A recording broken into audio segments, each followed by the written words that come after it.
오늘 하고 내일은 새벽 기도가 없군요. 다음 주 월요일 날 이렇게 이틀에 걸쳐서 우리가 읽은 17절부터 25절까지 말씀을 강의하려고 합니다. 오늘은 17절 말씀만 강의하겠습니다. 17절. 보라, 내가 새 하늘과 새 땅을 창조하나니 이전 것은 기억되거나 마음에 생각나지 아니할 것이라. 이 말씀만 오늘은 강의를 하겠습니다. 새 하늘과 새 땅, 그런 주제로 말씀을 전하겠습니다. 자, 오늘 말씀을 우리가 언뜻 이렇게 쭉 한번 보면은 17절에 새 하늘과 새 땅을 창조하신다는 말씀이 있고, 25절에 보면은 이리와 어린 양이 함께 먹고 사자가 소처럼 짚을 먹을 것이며, 이런 약속의 말씀이 있어요. 그러니까 우리가 이 말씀을 이렇게 딱 보면은 이 말씀의 완성이 이 세상에서 이루어지는 것은 아니구나, 그런 걸 알 수가 있죠. 지금 새 하늘과 새 땅이 다 만들어지지도 않았을 뿐만 아니라 여기 보면 이리와 어린 양이 함께 먹고 사자가 소처럼 풀을 먹고 뱀은 흙을 양식으로 삼고 나의 성산은 해암도 없고 상암도 없고, 이 말씀이 다 이루어지지 않았어요. 이게 종말론적인 약속이구나, 그런 것을 우리가 이렇게 읽으면서도 알게 되는데, 그런데 2절부터 보면은 또 예루살렘에 대한 약속의 말씀이 있습니다. 그거는 이제 이사야가 이 기도를 하고 또 하나님이 이사야에게 응답하고 이런 과정 속에 있었던 이사야 시대에 주어질 약속의 말씀이죠. 그러니까 이 두 가지 약속의 말씀이 이 말씀 속에 섞여 있어요. 그러니까 이사야는 항상 분명하지가 않아요. 하나님이 구원해 주시고 새 하늘과 새 땅을 창조해 주신다는 약속은 받았지만 그게 어떤 식으로 이루어지는지 이런 것에 대해서는 분명하게 알지는 못했습니다. 우리는 이제 신약 시대에 살기 때문에 신약 성경을 가지고 있죠. 이사야는 완성된 계시가 없었어요. 신약 성경이 없었으니까. 우리는 계시가 완성된 시대에 살고 있습니다. 하나님 말씀을 이렇게 다 주셔가지고. 그러니까 우리는 이사야보다 훨씬 더 행복한 사람이에요. 그래서 우리는 알고 있어요. 공부도 많이 했고 제가 설교 때마다 많이 설교를 했고, 그래서 오늘 좀 이런 부분 함께 새 하늘과 새 땅의 의미가 뭔지 이 부분에 좀 집중해서 생각을 해보겠습니다. 우리 지금 요 담으로 높게 쌓아놨는데 여기 지금 아파트를 짓고 있죠. 그래서 그 이전에는 어떤 집이었어요? 새 아파트가 아니라 아주 오래된 집들이 그냥 굉장히 재래식 집들이 굉장히 여기 많았지 않습니까? 이 집들은 영화에 보니까 영화에 나오더라고요. 우리 동네가 기생충인가 뭐 이 영화에 우리 동네에 여기를 찍었더라고요. 철거하기 전에. 그 아마 보신 분은 나도 뭐 끝까지는 다 보지 못했어요. 중간에 뭐 이렇게 조금 봤는데 가만있어 봐, 저거 많이 보던 동네인데 이 동네더라고. 철거하기 전에 저 위에 여기 있죠. 막 집들이 막 쫙 있었죠. 막 여기서 어떻게 사나 그랬더니 나도 이 동네에서 한 10년 살았어요.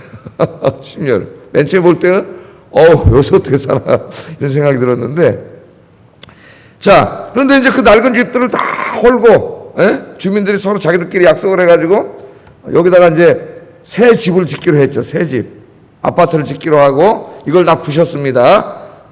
그래서 이제 어떤 사람은 이제 팔고 나간 사람도 있고, 또 이제 아파트 다 지금 들어오려고 기다리는 사람들이 있죠. 다 집주인이 있죠. 기다리고 있는데, 자, 이분들이 지금 재래식 집에서 살고 있겠죠. 살고 있는데 이분들은 지금 뭘 기다리고 있어요? 저 아파트가 빨리 다 지어지기를 기다리고 있겠죠. 조금 빨리 지어지면은 저 동네 가서 살 거 아니에요. 이 흔집에 살지 않고 저희가 살아야지. 그래서 어떤 분들은 하루에도 한 두세 번씩 와서 보고 가는 분도 있을지도 모르겠습니다. 아이고 얼마나 지어졌냐 그러면서 매 소망을 어디다 두고 살아요? 이 아파트에다 두고 살겠죠. 또 자기 집이 지금 좀 낡고 좁고 보잘것 없어도 그 사람 마음속에는 이 아파트가 이미 들어와 있어요. 아직 짓지 않았지만, 완성되지 않았지만 저 아파트만 생각할 때마다 그 아파트가 내 마음에 있기 때문에 뭐가 넘쳐요? 아파트에 들어가서 사는 것으로 인한 기쁨이 넘치고, 그죠? 마음이 평안해지고 행복해지고 막 거기 사는 꿈도 꾸고 이러지 않겠습니까? 그날이 가까울수록 더욱더 마음에 그런 마음이 들겠죠. 제가 오늘 설교 준비하다 그 생각이 들었어요. 그 생각이. 자, 새 하늘과 새 땅, 또 마찬가지입니다. 우리는 계속 이사야의 기도와 이사야의 기도에 대한 하나님의 응답의 말씀, 그 문맥에서 지금 모든 말씀을 공부하고 있어요. 이사야가 하나님 우리에게 주신 예루살렘 성이 다 무너지고 불타고 이방인들이 짓밟고 짐승들이 와서 사는 황폐한 성이 됐습니다. 하나님을 예배하고 찬송하던 저 성전도 다 불타서 없어졌습니다. 하나님. 이렇게 70년이 지났는데 하나님 도대체 언제까지 우리 이 상태를 그대로 두시고 이렇게 지켜만 보고 계십니까? 그렇게 기도했죠. 64장 마지막 부분에 보면 하나님 앞에 간절히 기도를 했더니 하나님 응답을 해주셨는데, 어제 우리가 공부한 내용은 뭐예요? 이스라엘의 구원을 약속하시기 전에 먼저 하나님의 구원의 계획을 가르쳐 주셨죠. 나는 단지 너희들 이스라엘만 구원하는 게 내 목적이 아니라 온 세계 열방을 다 구원하는 게 나의 구원의 계획이다, 내 목적이다 하는 걸 어제 가르쳐 주셨습니다. 오늘도 그 연장선상에 있어요. 이 예루살렘을 회복해 주세요. 우리 민족을 회복하게 해주세요. 그런 기도에 대해서 하나님은 물론 거기에 대해서도 응답해 주시지만 하나님의 궁극적인 계획은 그까지 예루살렘 하나 새롭게 짓는 게 아니고 그까지 이스라엘 하나 새롭게 세워주는 게 아니라 새 하늘과 새 땅. 그러니까 이건 대우주론적인 말씀입니다. 그까지는 저 조그만 지구 안에 저 조그만 나라에 그 뭐 예루살렘 하나 정도 너는 거기만 메워가지고 그거 빨리 회복시켜달라고 그렇게 기도하고 있는데, 내 계획은 고아지고 있는 게 아니야. 인간이 죄 짓고 타락하면서 망가뜨려 놓은 이 하나님의 창조 세계, 새 하늘과 새 땅, 이것을 전부 다 어떻게 하는 거예요? 새롭게 만드는 거예요. 새롭게.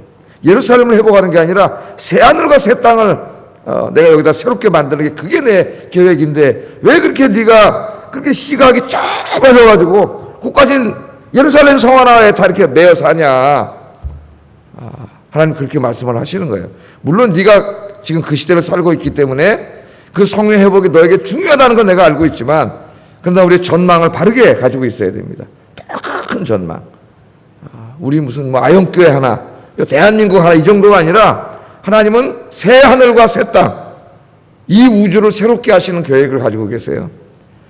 할렐루야. 오늘 그래서 그 의미가 뭔지 한번 생각해 보겠습니다. 65장 17절만 다시 한번 읽어보겠어요. 시작.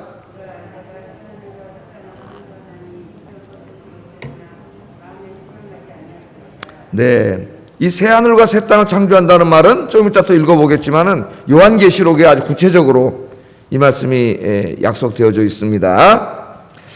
자, 새 하늘과 새 땅을 창조한다. 그러니까 옛날에 어떤 신학자들은 그러면 지금 하나님이 첫 번째로 창조하셨던 지금 우리가 살고 있는 이 시대에 이 하늘과 이 땅을 하나님이 완전히 없애버리고 다 멸망시켜버리고 완전히 새로운 또 하나의 하늘과 새 땅, 그거를 창조한다는 말인가, 그렇게 생각했던 사람들도 있었어요. 여기 새 하늘과 새 땅은 그런 의미가 아닙니다. 이게 물리학적인 의미가 아니에요. 여러분, 만약 하나님이 새 하늘과 새 땅을 창세기 1장에 있듯이 다 창조해 놨는데 인간은 죄를 짓고 사탄이 그 죄를 이용해서 이 하나님 나라 새 하늘과 새 땅을 다 파괴시켜 버린다면은 하나님의 창조는 실패하는 거예요. 하나님이 실패하실 수 없잖아요. 그런 일은 벌어지지 않습니다. 자, 새 하늘과 새 땅은 완전히 지금 우리가 살고 있는 이 물리학적인 공간을 다 우주의 공간을 없애버리고 또 새로운 우주를 만드신다는 그런 물리학적인 개념이 아니에요. 여기 새 하늘과 새 땅을 창조하신다는 말은 이거는 신학적인 용어입니다. 신학적인 용어. 자, 성경에는 그래서 우리가 성경을 읽어보면은 우리가 지금 살고 있는 이 시대와 그리고 앞으로 새 하늘과 새 땅이 이루어지는 미래 시대를 나누고 있어요. 그 시대를 올 시대라 그러고, 올 시대, 올 세대, 올 시대. 그리고 우리가 살고 있는 이 세대를 현 세대라고 합니다. 현 세대라. 이 두 세대로 나뉘어 있죠. 그래서 우리가 흔히 말로 하는 말은 금생과 내세. 내세가 있으면 성경은 가르치죠. 내세 있어요, 없어요? 내세죠. 이 올 세대는 공간적인 개념이 아니라 시간적인 개념이에요. 아직 미래에 있어요. 종말에 있어요. 아직 오지 않았어요. 하나님이 약속만 해주셨어요. 약속만. 물론 그 새하늘과 새 땅은 하나님이 계신 하나님의 나라에서는 다 완전히 이루어졌습니다. 그러나 우리 인간이 살고 있는 물리학적인 이 3차원의 세계, 이 공간 속에서는 하나님의 나라가 아직 다 완전히 이루어지지 않았어요. 그래서 예수님도 기도를 가르쳐 주실 때에 뭐라고 기도하라 했어요? 예? 뜻이 하늘에서 다 이루어진 것처럼 땅에서도 빨리 이루어지게 해주세요. 그 말은 오늘 여기 약속하신 이 새 하늘과 새 땅에 대한 이 약속의 말씀이 빨리 이루어지게 해주세요. 그런 기도가 됩니다. 자, 그런데 우리가 살고 있는 지금 이 시대, 현 세대는 어떤 특징을 가지고 있어요? 인류 최초의 조상인 아담과 하와가 죄를 짓고 난 다음에 지금 우리가 살고 있는 이 하늘과 이 땅의 이 세상은 병들어 있는 세상이 됐죠. 그래서 죄 진 다음에 뭐가 찾아왔어요? 죄가 찾아왔어요. 그 다음에 죄를 지으면서 또 찾아온 게 뭐예요? 죽음이 찾아왔죠. 죽음이 원래는 없었는데, 그 다음에 또 뭐가 찾아왔어요? 생명의 하나님을 떠나니까 죽음이 찾아오고, 그 다음에는 질병이 찾아왔죠. 온갖 질병은 다 하나님 떠난 데서 오는 거예요. 그리고 또 뭐가 찾아왔어요? 우리가 살아가는 모든 삶에 있어서 실존적인 고통, 얼마나 많은 고통이 있습니까? 우리 삶 속에 편안하고 즐거울 때도 있지만 힘든 일이 너무나 많죠. 그 고통이 또 찾아왔어요. 제가 항상 이 네 가지 키워드를 이야기합니다. 우리 인간이 죄짓고 타락한 이후에 이 현 세대의 삶을 지배하는 네 가지 키워드는 죄와 죽음과 질병과 실존적인 고통이다. 제가 네 가지 키워드로 만들었어요. 그리고 많은 사람들이 진리에 대해서 이야기하는데 저도 철학을 엄청나게 많이라면 그렇고 많이 공부했지만은 그 진리가 무엇이냐 하는 것을 깊이 다뤄요. 철학의 진리가. 참 진리는 뭐냐? 제가 그렇게 설교를 했습니다. 이 네 가지 문제를 해결할 수 있는 게 진리다. 죄와 죽음과 질병과 실존적인 고통을 해결할 수 있는 게 진리다. 그런데 여러분, 이 세상에 이 문제를 해결할 수 있는 그런 철학, 종교, 그런 진리가 있나요? 죽음을 해결한 게 있습니까? 그런 게 없어요. 그래서 이 죄와 죽음과 이 질병과 고통을 해결한 참 진리는 누구냐? 바로 예수 그리스도인 줄로 믿습니다. 요한복음 14장 6절에 내가 곧 길이다. 내가 곧 진리다. 내가 곧 생명이다. 우리 예수님 말했죠. 내가 곧 진리다. I am the truth. 내가 진리해. 나로 말미암지 않고는 아버지께로 갈 자가 하나도 없고 구원받을 자가 하나도 없다. 내가 진리다. 여러분, 예수 그리스도가 진리인 줄로 믿습니다. 예수님의 가르침, 예수님의 삶이 진리인 줄로 믿습니다. 나머지 이 세상에 진리가 어디 있어요? 이 문제를 해결할 방법이 어디 있어요? 자, 그래서 왜 하나님이 새 하늘과 새 땅을 만들어 준다 그러냐면 이 땅에는 죽음이 있기 때문이에요. 죄와 죽음, 질병, 고통이 있기 때문에 이 땅에서는 우리가 올바른 하나님과 관계를 맺고 행복하게 살 수가 없습니다. 자, 내가 열심히 일하고 돈을 많이 벌고 권력을 얻고 큰 집을 사고 막 은행 통장에 잔고를 넣고 그러면 뭐 하냐고. 100살도 못 살고 죽는데요. 한 살, 두 살 먹으면서 문득 그런 생각이 들어요. 내가 이렇게 열심히 해가지고 뭘 어느 정도 인간적인 업적을 이루고 그럼 뭐 하지? 좀 있으면 죽을 건데. 그런 생각이 가끔 들더라고. 그래서 그 죽는다는 것에 너무 사로잡히면은 인생에 허무감이 몰려와요. 공허감이 몰려오고. 그러면 아무 일도 하게 되지 않더라고요. 왜? 이왕 죽을 건데 뭘 그렇게까지 해서 욕심부리고 살 필요는 이런 생각이 들어요. 이 생각에는 이제 긍정적인 면도 있고 부정적인 면도 있습니다. 잘못하면 하나님이 맡겨준 사명도 소홀히 할 수가 있기 때문에 또 허무주의에 빠질 수가 있어요. 근데 그러면 안 되죠. 우리는 왜냐하면 부활을 믿기 때문에 죽은 다음에 끝이 아니잖아요. 하나님 앞에 서야 되니까 내 인생 한평생에 대해서 책임을 져야 되니까 죽기 전까지 최선을 다해서 하나님을 섬기고 하나님 기뻐하는 삶을 살아야지. 그래야 내세에 이 새하늘과 새 땅, 다른 말로 하면 뭐예요? 하나님 나라에 가서 살게 될 거 아닙니까? 네? 자, 우리 하나님께서 이걸 지금 우리에게 약속하신 거죠. 그러니까 지금 우리가 살고 있는 이 세상은 죄와 죽음과 고통으로 신음하는 세상이에요. 신음하는 세상. 여러분 로마서 8장 22절 23절 찾아보세요.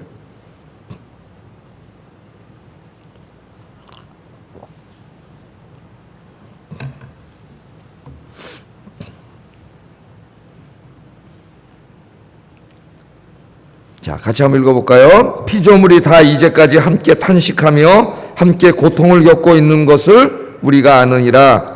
그뿐 아니라 또한 우리 곧 성령의 처음 익은 열매를 맺은 우리까지도 속으로 탄식하여 양자될 것 곧 우리 몸의 속량을 기다리느니라. 그러니까 지금 이 새하늘과 새 땅 임하기 전까지는 우리가 살고 있는 이 죄로 오염된 지금 이 첫 질서, 첫 세상, 하나님의 첫 창조 세계 안에서는 뭐만 있어요? 인간만 고통당하고 있는 게 아니라 모든 다른 피조물도 다 고통당하고 있다고 그렇게 이야기합니다. 다 신음하에 있으면서 새하늘과 새 땅을 기다리고 있어요. 기다리고 있어요. 그런데 오늘 하나님이 그 땅을 우리에게 이제 약속을 해주신 거죠. 이사야 선지자에게부터 하나님 약속을 해주셨습니다. 자, 여러분은 지금 이 죄와 죽음과 질병과 고통이 있는 이 세상에서 살고 싶습니까? 아니면 죄도 없고 죽음도 없고 병도 없고 늙지도 않고 병들지도 않는 고통도 없는 그 새하늘과 새 땅에서 살고 싶습니까? 뭐 물어보나 마나지요. 여러분 이제 그 땅으로 빨리 이사 가고 싶지 않으세요? 거기 가서 살고 싶잖아요. 여기 지금 저 아파트 입주권 가지고 이제 낡은 집에서 사는 분들이 여기 이사 온 날 막 학수고대하고 기다리듯이 여러분 우리가 뭘 기다리고 살아야 돼요? 새하늘과 새 땅이 이루어지길 기다려야죠. 그 나라가 빨리 임해서 하나님과 함께 그 나라에서 다시는 죄짓지 않고 죽지 않고 병들지 않고 늙지 않고 고통당하지 않는 주님과 함께 영원히 행복하게 사는 그 나라 우리 주님이 약속해 주셨습니다. 이 나라 소망하며 사시는 여러분 되기를 주의 이름으로 축복합니다. 이게 우리 기독교의 종말론적인 소망이죠. 그럼 목사님, 그 나라는 아직 임하지 않았는데 언제 임할지도 모르는데 우리 예수님 재림하실 때 임한다고 성경은 그렇게 했는데 그러면 지금 예수 믿고 구원받아서 살고 있는 우리들은 그냥 이 옛 세상 속에서 옛날 하늘과 옛날 땅 속에서 그냥 죄와 죽음과 고통과 질병 속에서 그냥 억눌려가지고 그냥 맨날 그렇게 살아야 됩니까? 안 믿는 사람하고? 그렇게 질문할 수가 있겠죠. 아직 안 이루어졌으니까. 성경은 그렇지 않음을 우리에게 가르쳐주고 있어요. 그래서 신약성경으로 오면은 이사야에게 약속하신 이 17절의 말씀, 내가 새하늘과 새 땅을 창조한다. 이 말씀은 두 단계로 이 약속이 성취됩니다. 두 단계. 첫 번째 단계는 이미 성취됐어요. 언제? 2000년 전에 이 약속을 하신 하나님께서, 창조주 하나님께서 인간의 몸을 입고 이 땅의 역사 속으로, 인간의 역사 속으로 찾아오셨습니다. 그분이 예수님이시죠. 네?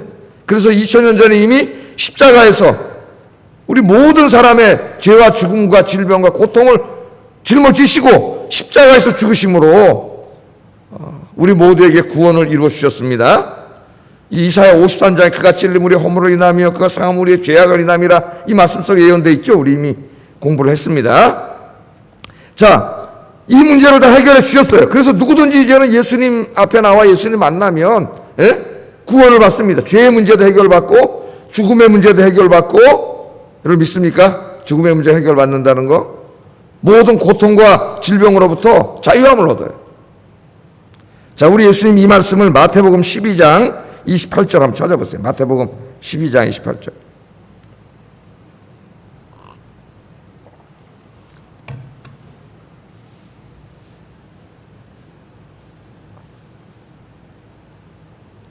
자, 읽어보겠습니다. 시작. 내가 하나님의 성령을 힘입어 귀신을 쫓아내는 것이면 하나님의 나라가 이미 너희에게 임하였느니라.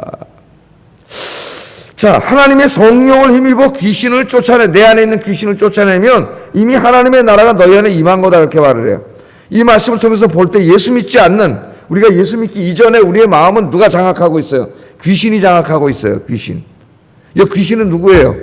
타락한 천사죠. 천사장 루시퍼, 그걸로 우리가 사탄이라고 합니다. 사탄.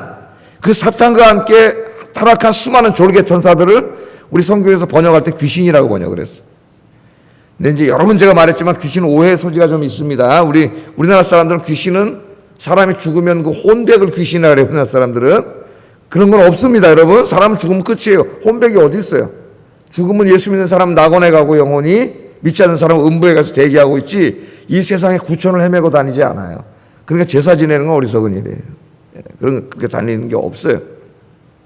자, 하여튼 예수 믿기 전에 모든 사람들의 마음은 여기 귀신이 타락한 천사가 장악하고 있는데 어느 날 우리가 예수 그리스도를 믿게 됐을 때 어떻게 됩니까? 하나님이 그 믿는 자에게 성령을 보내주시기 때문에 하나님의 영이 우리 안으로 찾아올 때 우리 안에서 우리를 지배하고 장악하고 있던 귀신이 어떻게 된다고요? 쫓겨나간다 그래서 쫓겨나가. 엄청난 일이 벌어지는 거예요, 여러분. 예수 믿을 때. 믿기 전에는 눈에 보이지 않겠지만은 그 타락하고 사악한 영이 사로잡아가지고 그 사람을 평생 지가 끌고 다니면서 노예로 써먹으면서 죄짓게 하고 악을 행하게 하고 그렇게 하다가 지옥으로 떨어뜨리게 하는 게 귀신인데 그 귀신을 어떻게 쫓아낼 수 없어요, 인간은. 그런데 정말로 그 사람이 예수 그리스도를 자기의 구주로 영접하는 그때에 어떤 일이 벌어지느냐? 하나님이 성령을 보내주셔. 하나님 영이시잖아요. 그분이 하나님이에요. 우리는 삼위일체 하나님 믿어요. 성령 하나님이 확 내 안에 찾아오시면 귀신이 견딜 수가 없죠. 여기서 하나님 찾아오시는데 그냥 쫓겨나가는 거죠. 그 하나님의 영이 임하시면 귀신이 쫓겨나가요. 여러분 눈에 안 보이고 그랬지만 이 일이 다 이루어진 겁니다. 그럼 귀신이 여러분 안에 있을 때 여러분은 어떻게 지배했는지 아세요? 바로 죄와 죽음으로 여러분을 지배했어요. 사탄의 통치는 죄와 죽음의 통치예요. 그래서 널 죄짓게 하고 죄에 대한 막 욕망이 일어나게 하고 그 다음에 죽음의 두려움과 공포로 여러분을 끌고 다녔죠. 그런데 하나님 역시 성령이 내 안에 확 들어오시잖아요. 예? 그럼 어떻게 돼? 예수님의 십자가의 죽음과 부활이 내 안에서 확 살아나면서 여러분 이 귀신의 죽음의 통치, 죄의 통치가 물러가고 하나님의 생명의 통치가 우리 안에서 시작되는 줄로 믿습니다. 이 생명의 통치가 이루어지는데 성령이 우리 안에 찾아오실 때 뭘 가지고 찾아오시냐면은 아직 임하지 않은 새하늘과 새 땅, 새하늘과 새 땅에서 누리게 되는 그 축복을 성령님이 시간적으로 미리 아직 임하지 않았잖아요. 예? 성령님께서 그것을 미리 가지고 우리 안에 찾아오세요. 그 축복이 뭐냐? 바로 샬롬이에요. 샬롬. 샬롬이 뭐예요? 평강과 기쁨이에요. 평안과 기쁨. 그래서 정말 예수 믿고 그 안에 성령이 임한 사람은 이 불안하고 두렵고 막 이런 건 다 사탄이 주는 마음이거든. 예? 이런 게 싹 사라지고 성령님이 찾아오시면서 뭐가 생겨? 기뻐져요. 기뻐. 마음이 평안해지고. 제가 새벽 기도할 때 제가 이걸 많이 느낀다 그랬잖아요. 예? 기쁨과 평안이 가득하게 되는 거예요. 그래서 이 새하늘과 새 땅의 축복은 아직 그건 완성되지 않았지만 예수님 재림할 때 완성되지만 지금 여러분은 성령 안에서 그 새하늘과 새 땅에서 누리게 되는 그 샬롬의 축복을 여러분이 지금 성령 안에서 누릴 수 있게 됐습니다. 할렐루야. 원래는 모든 그리스도인이 이 축복을 누리며 살아야 돼요. 그래서 예수 믿는 사람은 돈 없어도 무슨 어디 거적대기 하나 치고 살아도 행복해. 원래는. 예? 이 축복이 임하기 때문에 이미 그렇게 하게 해주셨어요. 하나님이. 근데 왜 못 누리고 살아요? 예? 왜 못 누리고 살아요? 왜 못 누리고 삽니까, 여러분? 늘 내 안에 죄에 대한 또 욕망이 있고 아직 구원받지 못한 육신의 탐욕과 정욕과 이런 것들에 끌려다니기 때문에 성령님이 나에게 가져다 하시는 축복을 나에게 임하지 못하면 내가 자꾸 막아 이렇게. 아이 그까짓 거 필요 없어. 난 돈 있어야 돼. 에? 난 세상에 즐겨야 돼. 나 내 승질대로 살아야 돼. 내 뜻대로 살아야 돼. 이래서 성령님을 통해서 우리에게 가져다 주신 하늘의 샬롬을 지 스스로가 다 막아서 못 누려요. 그럼 왜 기도하면 아침에 이 평안이 몰려올까요? 기도할 때 성령님이 도와주셔서 그런 장벽을 다 깨트려 주시니 다시 그 안에 하나님 성령이 뭘 주시는 거예요? 기도할 때 샬롬을 주시는 거예요. 그러니까 마음이 편해지고 어제까지 마음에 있던 막 욕심과 탐욕, 불안, 우울 막 이런 부정적인 감정들이 다 사라지는 거예요. 그래서 왜 매일 기도해야 됩니까? 우리 인간이 연약하고 사탄은 매일 육신을 통해서 우리를 공격하기 때문에 매일 기도해야 돼요. 하나님 앞에. 그래서 매일매일 이렇게 기도해서 이 축복을 하나님 나라 가서 누리기 전에 지금 이 죄악과 죽음이 지배하는 이 한가운데서도 이 절망의 한가운데 어둠의 한가운데서도 여러분은 누리면서 행복하게 사시기를 주의 이름으로 축복합니다. 그게 예수 믿는 사람이죠. 예? 그게 예수 믿는 사람이에요. 마지막 완성은 남아있어요. 우리 예수님 재림하실 때 완전히 새하늘과 새 땅이 이루어집니다. 그때는 죽음이 죽음을 우리 하나님 죽여요. 고린도전서 15장에 나오죠. 죽음에 대해서 사망 선고를 해. 그러니까 죽음이라는 게 없어진다는 얘기예요. 그 다음에 뭐가 없어? 죄가 다 용서됐기 때문에 없어져요. 모든 질병 없어요. 늙지도 않고 병들지도 않아요, 거기는. 그 다음에 모든 고통 다 사라져요. 그게 바로 새하늘과 새 땅이 완전히 이루어진 것이고, 신약에서는 그것을 하나님의 나라 혹은 천국이라 그래요. 천국. 우리가 흔히 하는 말로 하나님의 나라예요. 하나님의 나라. 그 땅이 임할 것입니다. 그때 어떤 일이 벌어지느냐? 우리 요한계시록 21장 1절 4절 읽고 우리 기도하겠습니다. 요한계시록 21장 1절 4절.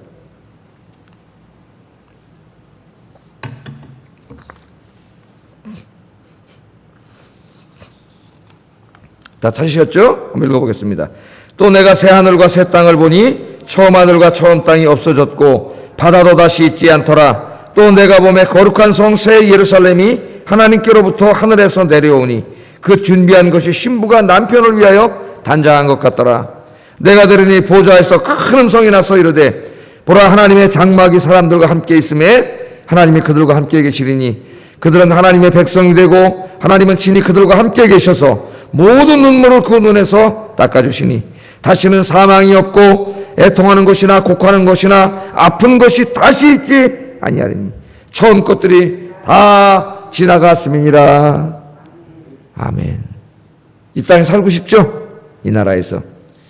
이 나라를 소망하면서 이 아파트를 소망하면서 지금 기다리고 있는 사람들처럼, 새 집을 기다리고 있는 사람들처럼 이 하나님의 나라, 새 하늘과 새 땅, 오늘 여기 성경은 새 예루살렘이라는 상징적인 말로 나오는데요, 이사야가 예루살렘을 위해서 기도했기 때문에 새 예루살렘이라고 상징적인 언어로 쓰기도 해요. 이 나라가 임하기를 간절히 소망하면서 바라보면서 오늘 하루도 승리하는 하루가 되기를 주의 이름으로 축복합니다. 그럼 이제 결론을 내리면 하나님이 지금 약속해 주신 새 하늘과 새 땅, 내가 새 하늘과 새 땅을 주리라 까지 예루살렘 하나 이렇게 구원해주고 무슨 니네 나라 하나 구원해주고 이 정도가 아니라 하나님은 이 온 우주를 구원하시고 새롭게 하시는 계획을 가지고 계셔요.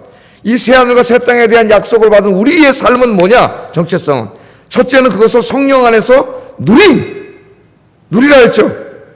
기도를 통해서. 그 누림이 뭐라 그랬어요 아까? 샬롬을 누리는 거다. 기쁨과 평강을 누린다.